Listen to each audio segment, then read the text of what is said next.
Yeah. Okie dokie. Well, welcome to Yom Kippur 5776. Another fine Day of Atonement. Yom Kippur, the Day of Atonement, is mentioned in Vayikra 23:27, and it says, "Also on the 10th day of this 7th month is the Day of Atonement. There shall be a set-apart convocation unto you, and you shall humble your souls, and you shall bring an offering made by fire unto Yahweh." Then verse 28 says, "And you shall do no manner of work in that same day, for it is the Day of Atonement, to make atonement for you before Yahweh Elohim," that is, your Elohim, as in the whole group. Then it says, "For whatsoever soul it be that shall not be humbled in that day, he shall be cut off from his people. And whatsoever soul it be that does any manner of work in that day, that soul I will destroy from among his people. You shall do no manner of work. It is a statute forever throughout your generations in all of your dwelling. It shall be unto you a Sabbath of solemn rest, and you shall humble your souls in the 9th day of the month. At the evening, from evening unto evening, you shall keep your Sabbath." So that's when we find the Day of Atonement that's mentioned in Vayikra all throughout that. And we'll ask some questions about that at the end of the little lecture. This is kind of almost the same as the one that we got back in 5775. Some words have been changed to protect the innocent. So, but that was Vayikra 23. Yeah, Vayikra 23:27 through 32. But yeah, 27 through 32. So, over the last several months, we have begun to hopefully take a closer look into our condition and into our relationship with Yahuwah, our Elohim, our mighty judge, who has the authority to bring us redemption and rest in every situation at every time. This choice to draw close to Yahweh Elohim is always going to be ours to make. He doesn't twist our arm or anything and say, "You're going to do what I say." He says, "Here it is. You can do it, or you cannot do it. The choice is ours." And he has given us his instruction in Torah, his feasts and festivals, and ultimately he sent us his word that as Yahshua would allow us to make teshuvah for our transgressions and be immediately forgiven fully. That through his blood represented all of the sin sacrifices that we find in the book of Vayikra. So he became the vehicle of sacrifice to give us redemption from sin and death, and also to renew or restore a covenant that had existed between Elohim and Adam, humankind, the very first one, that we could approach him without having to have a middleman. So, as we begin to wind down our observance of the Day of Atonement, we have to take time to recognize our condition without Yahweh Elohim or his word in our day-to-day life. And we find a very clear example of what this state of being is in Bereshit 1, 2 through 5. We've talked about this a number of times, but it says, "Now the earth was unformed and void, and darkness was upon the face of the deep." That's where we are when we don't have Elohim or his Torah, his instruction in our life. We're formless, we're void. And there's nothing but darkness in the deepest recesses of what we would call our soul or our spirit. And it says, "And the spirit of Elohim hovered over the face of the water." The word for hovered is, let's look, because I want to actually, it's repeg, but I want to, it's merachefet, and hovered. This word doesn't necessarily so much mean hover or to move as much as it means to brood. To brood. He was in a state of depression over the way things were. He was grieving. And Elohim grieves when we're not walking the way we should walk, when we're not walking with him. But verse 3 of Bereshit 1 says, and Elohim said, let there be light, and there was light. And Elohim saw the light, that it was good.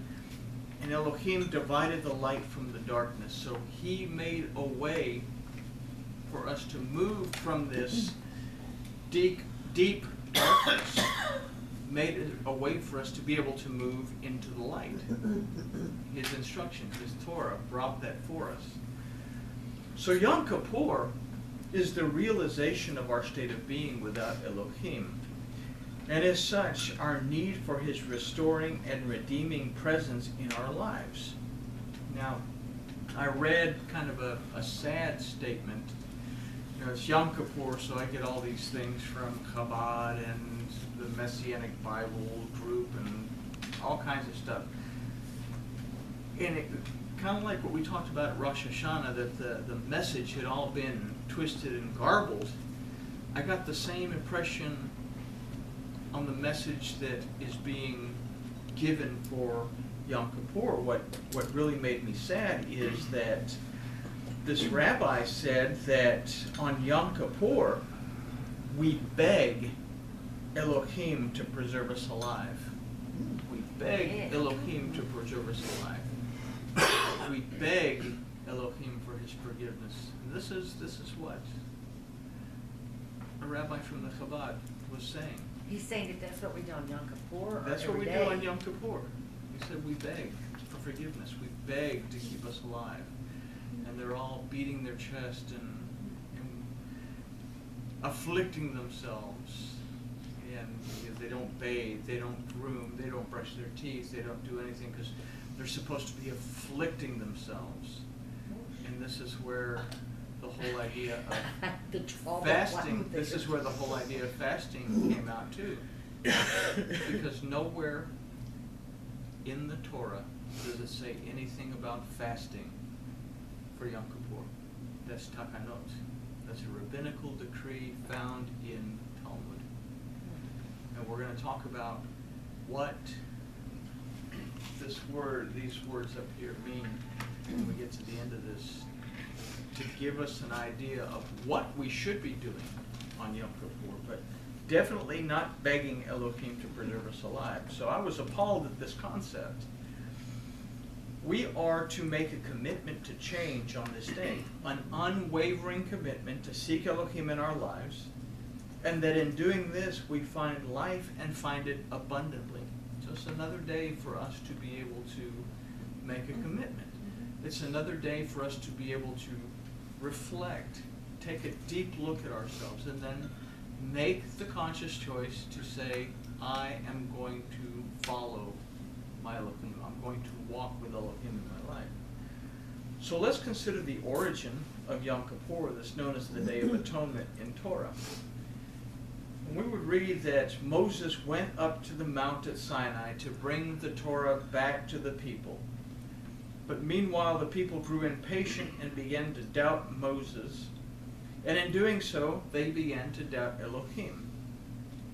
Yahweh had told them that they were going to be a distinct people, set apart to him and his service, and that they were to teach the world about him. They were supposed to be a nation of Kohanim. It means more than simply priests. It means teachers, ministers to the world. But as we learned at Yom Teruah, they were too distracted by the thunder and the lightning and the shouting, the voice of the shofar, that they told Moses, you listen for us, and whatever you tell us to do, we're going to do it. Again, leads us to the concept that nobody can hear Elohim for you and I except for you and I. the pastor, preacher, rabbi, televangelist, best-selling author can throw out ideas.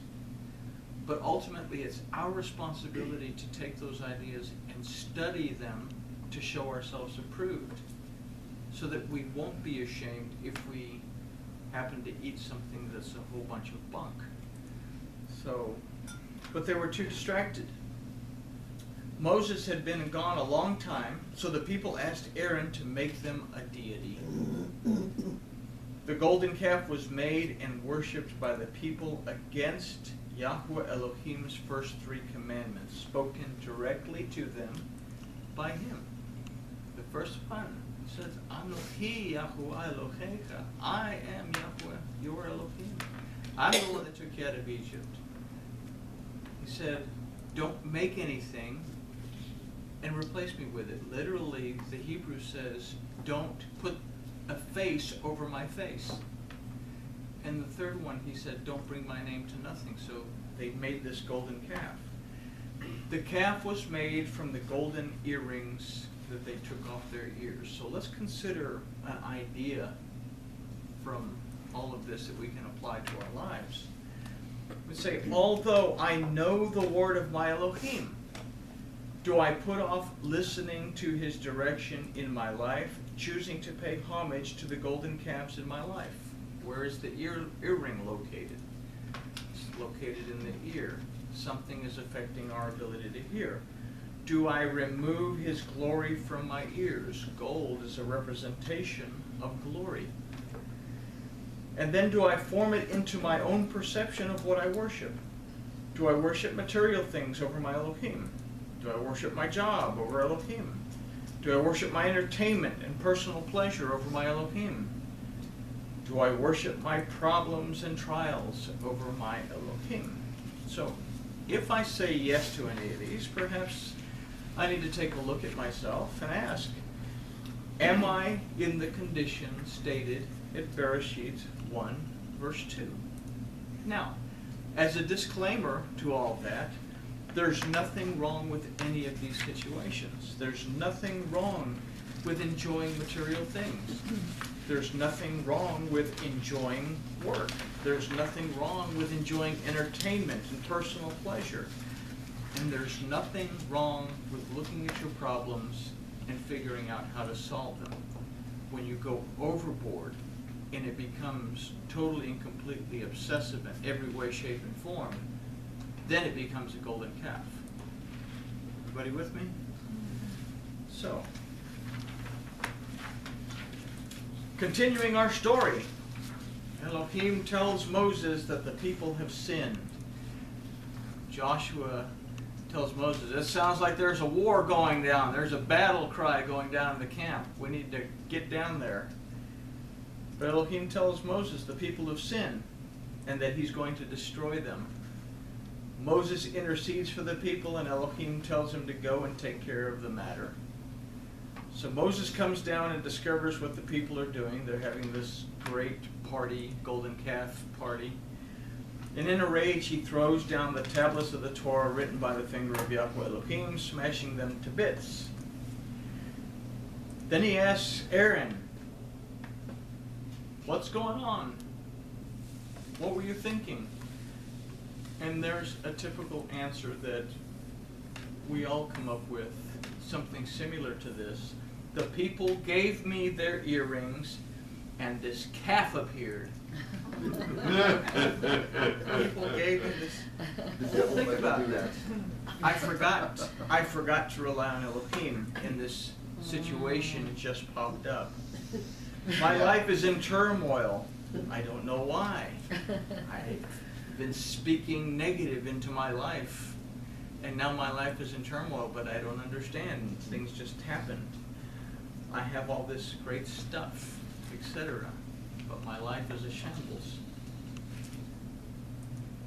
So, another golden calf in our life is yielding to or worshiping our problems, acknowledging the negative instead of the positive.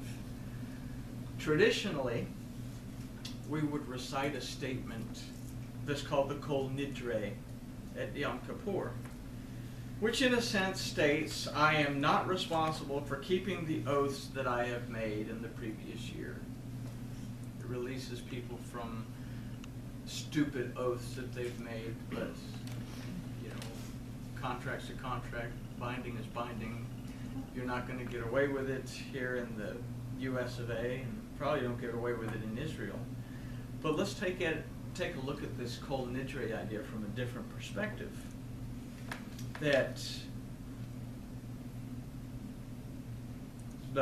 We can view this from the perspective of, have I made negative statements about my life or my situation? Have I spoken negative things into my life? Those are oaths. We could also say those are curses that I've spoken into my life. Okay? So, if we have to now realize that what is bound on earth is bound in heaven. This is what Yahshua would say. What you bind on earth, you's bound in heaven. Elohim must respect what we speak or believe, and if it is a negative, then that's what we're going to get. We can reverse this by breaking these negatives, repenting of them, and then speaking forth positives into our lives in the name of Yahshua. We speak them in the name of the redemption, being redeemed from this negative by a positive. The deliverance, we're being delivered from all the nonsense that we've brought upon ourselves, and we're being restored back into the situation that we were in when we were a little bit more positive, in the name of Yahshua. So, thus, what we loose on earth is loosed in heaven. Our Elohim honors our positives spoken in the name of His word, His redemption, deliverance, and restoration, who is Yahshua. This is the power that we find in the name of Yahshua. So in making teshuvah in His name, we receive positive things back into our lives again. That being said, we continue with our study. So if we fail to take the responsibility of not having a relationship with Yahuwah, our Elohim, because we allow the word to be absent from our lives, we say that Moses was gone too long and the people began to doubt, that when we stay away from taking time to even read the word of Yahuwah Elohim for ourselves, we become weak. And we easily yield to golden calves.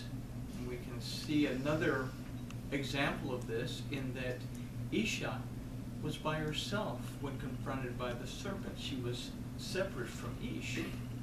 That if there's no prayer, there's no study, there's no worship, the spirit becomes weak and is gullible to anything that Satan can throw at it. Okay? So in our story, this calf is burned, crushed, and scattered into the water, and the children of Israel are made to drink it. The only way that we can rid ourselves of our golden calves, the pride and the arrogance of choosing ourselves or our situations over our relationship with Elohim, is to swallow them and allow the living water that is in the Word, or that is the Word, to dissolve them as it fills us, replacing the stubborn pride that we've had to gulp down. Okay? Crow tastes a whole lot better with a big old heaping glass full of living water. Okay? We read in our story that 3,000 people died as a result of this. We must yield the tendency to trust our own stability. There's the Gimel, there's 3. To trust our own stability, we have to stop from trusting that. Making ourselves Elohim, there's Aluf, that is 1,000, and then place our trust in the stability of Yahuwah Eloheinu. Okay? 3,000. That when we trust in our own wealth, our own stability, and we make ourselves Elohim, that's when we run into problems, and this is what begins to kill us, so to speak, spiritually. So, consider the third and the fourth generations of them that hate Elohim, and the mercy shown to the thousands